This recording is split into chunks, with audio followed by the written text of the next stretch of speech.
Rajkot chamber of કોમર્સના પ્રમુખનું બાંધકામ seal કરવામાં આવ્યું છે। રાજકોટના ટીઆરપી ગેમ ઝોન અગ્નિકાંડ બાદ તંત્રની કાર્યવાહી સામે આવી। ગેરકાયદે બાંધકામને કરવામાં આવી રહ્યા છે સીલ। આ પ્લાન પૂર્વ ટીપીઓ સાગઠિયાએ મંજૂર કર્યા હતા। યાજ્ઞિક રોડ પર આવેલી ચેમ્બર ઓફ કોમર્સના પ્રમુખની મિલકતને નિયમોના ભંગ બદલ સીલ કરવામાં આવી છે। મંજૂરી વગર 5 ફૂટ વધુ ઊંચાઈનું બાંધકામ હોવાથી સીલ મારવામાં આવ્યું। 10 ફૂટ ઊંચાઈથી મંજૂરી અથવા 15 ફૂટ ઊંચાઈ કરી દેવામાં આવી હતી। ફાયર એનઓસી અને બીયુ પરમિશન આપી શકાય તેમ ન હોવાથી સીલ કરવામાં આવ્યું છે।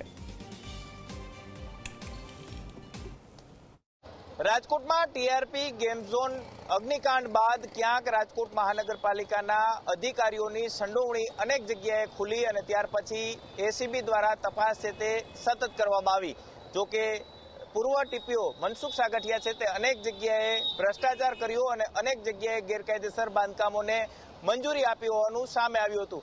રાજકોટના યાજ્ઞિક રોડ પર આવેલો આ શોરૂમ છે કે જે રાજકોટ ચેમ્બર ઓફ કોમર્સના પ્રમુખ વીપી વૈષ્ણવ દ્વારા આ શોરૂમ છે કે તેનું નિર્માણ છે તે કરવામાં આવ્યું હતું, પરંતુ ક્યાંક ગેરકાયદેસર આ શોરૂમ છે તે બનાવવામાં આવ્યું હોવાનું સામે આવ્યું છે।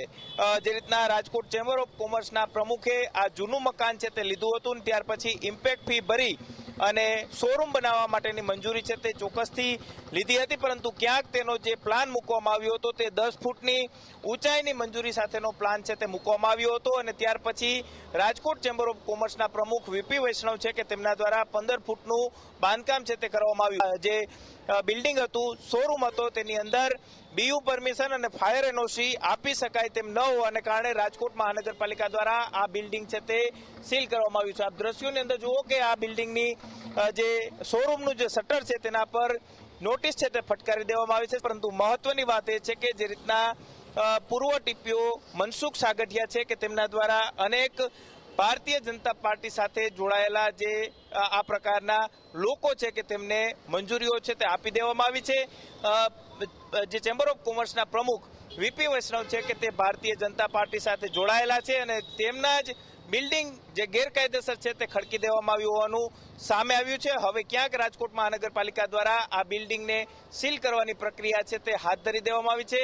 હવે આગામી સમયની અંદર આ બિલ્ડિંગની મંજૂરી અને પ્લાનની અંદર જે પ્લાન નવો મંજૂર કરવામાં આવે છે કે નહીં તે તો જોવું સૌથી મહત્વનું રહેશે, પરંતુ જો મંજૂરી નહીં આપવામાં આવે તો આ બિલ્ડિંગ છે તે ક્યાંક રાજકોટ મહાનગરપાલિકા દ્વારા ડિમોલેશન પણ કરવામાં આવે તેવી પૂરી શક્યતાઓ વ્યક્ત કરવામાં આવી રહી છે। કેમેરા પર્સન ઉદય પવાર સાથે ગૌરવ દવે, ઝી મીડિયા, રાજકોટ। અને આ સાથે તેના